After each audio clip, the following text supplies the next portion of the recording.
Hello, welcome, and good evening. And I'm finally going to tackle a long-standing project, which is this one here. This is the PS2 to serial converter, which allows you to use PS2 mice, which are relatively easy to come by these days. I mean, most of them current mice are Bluetooth or USB, but you can still buy PS2 mice. You can get old ones and attach them to a vintage computer which has only serial ports, like our 286. So there used to be mice available which are compatible with both standards, and you just needed a electrical or mechanical adapter converting one port to the other. But most of the PS2 mice you can buy today don't have this feature. So a nice guy on the forums called Matsu79 designed this PCB and this whole project, and it uses an ATtiny, I think, for translating the protocols between PS2 and serial. And yeah, it's my first project which uses a few SMD parts, mainly a few resistors and a few capacitors. So that should be interesting. Other than that, there's only two big ICs here. The sockets for PS2 is, I think, where is it? I don't know. This is the power jack. This is the PS2, I think, and this is the serial port. A few diodes, a few transistors, and a header for programming the microcontroller, plus a few Alcos, electrolytic capacitors, which go here. Yeah, so let's get started, I would say. I'll solder one of those boards first and test it. Maybe it blows up, but let's hope it doesn't. Yeah, let's get started.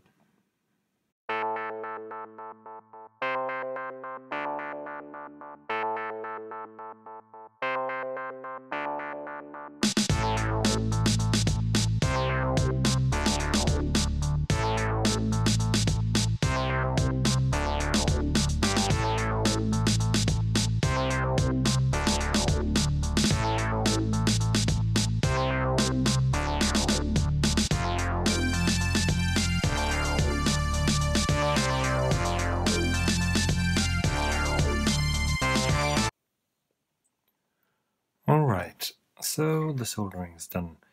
I already inserted the two ICs, the Atmel ATtiny controller and also this RS232 chip.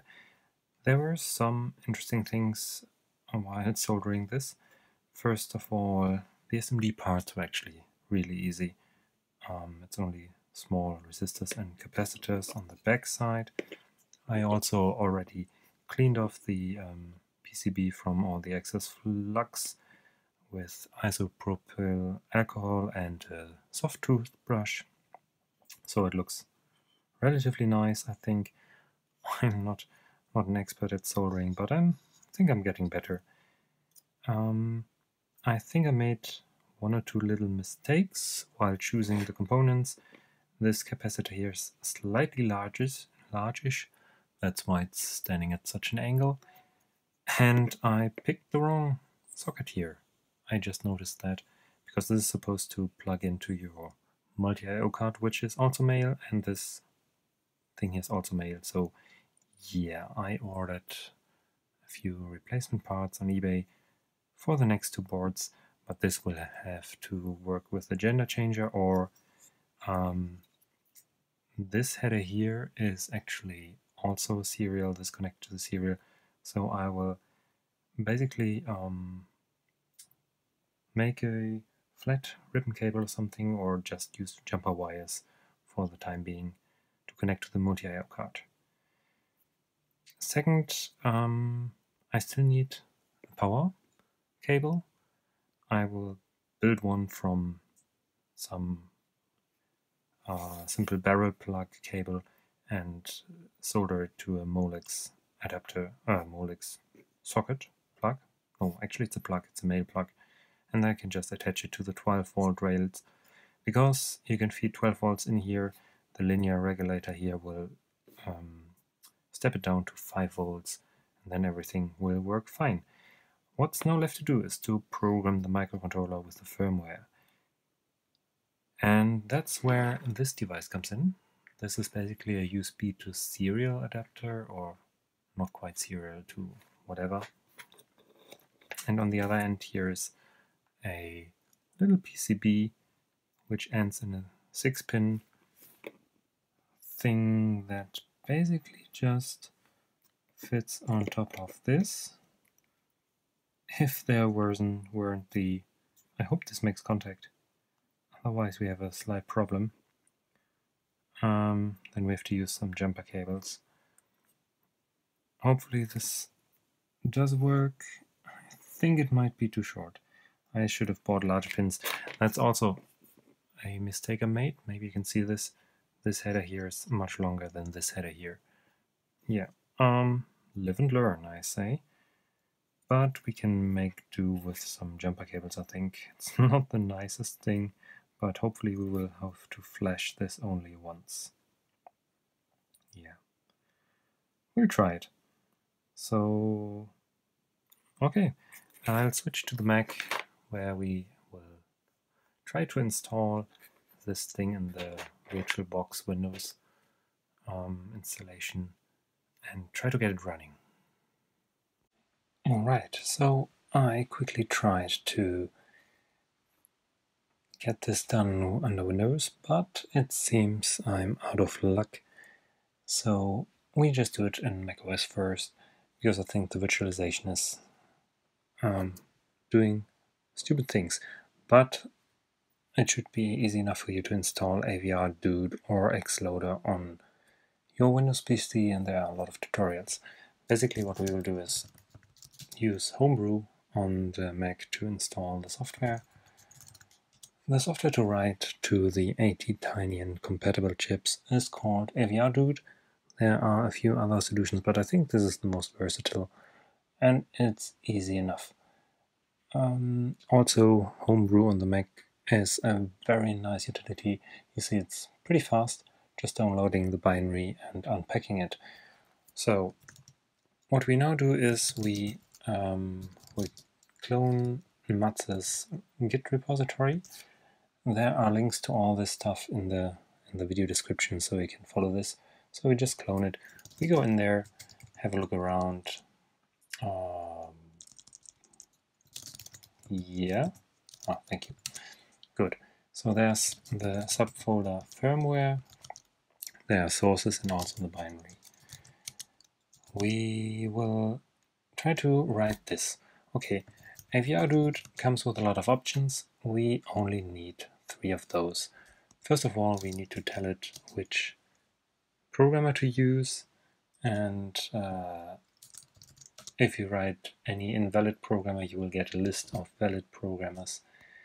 I bought an USB ASP clone on eBay, so I will also link to that, because they're really cheap, like 2 or 3 euros. And they work pretty fine, I think. So if you write that, it will ask, let's scroll up, we didn't specify any microcontroller. We are using the ATtiny, which is this one here, 2313, so we have to type part number is T2313. If we do that, it complains it with a warning, but that's not that important. And it's reading and saying, everything's okay, thank you. But we also want to write stuff, okay? Writing works like this. It's -u, and then the mem type we want to write to flash, and we actually do want to write. And our firmware is called ps2adapter.hex. Make sure that there's no space in between. Then we can just call this, and it will be writing and reading and verifying. And yeah, everything's okay. About 1.5K have been written correctly, and AVRDude is done. That's it. Now we can try to power on the device. Okay, we're all finished up. I still had some problems flashing this thing, but now it's working. When we attach power here and the mouse here, we can already see the activity light. I will show a short clip in a second. And now we will test it actually on the PC using this Microsoft branded mouse, although I think this is a ripoff. Got it very cheaply from eBay, basically the cheapest PS2 mouse I could find. And I will power it via an external power supply from my Roland SC55, because this power supply socket here is center negative. You have to make sure that you're using the right kind. Actually, this is also now in the 3D printed bracket, thanks to a friend of mine. And I can mount it internally, but for now I will use it externally just on the COM port. For internal usage, you will have to connect the serial pins here. And yeah, I still have to manufacture wire for that. Also, if you want to connect it internally, you don't use a standard PSU like I'm doing now, but you can basically just use the 12-volt rail from the ATX power supply or the AT power supply. You can get pretty cheaply these things here, which are basically the plugs, and they come in here, and you will have to strip one of the power cables with the Molex adapters. I will probably cut this off right here. And the yellow one here is the 12-volt line, black is ground, and you just connect it.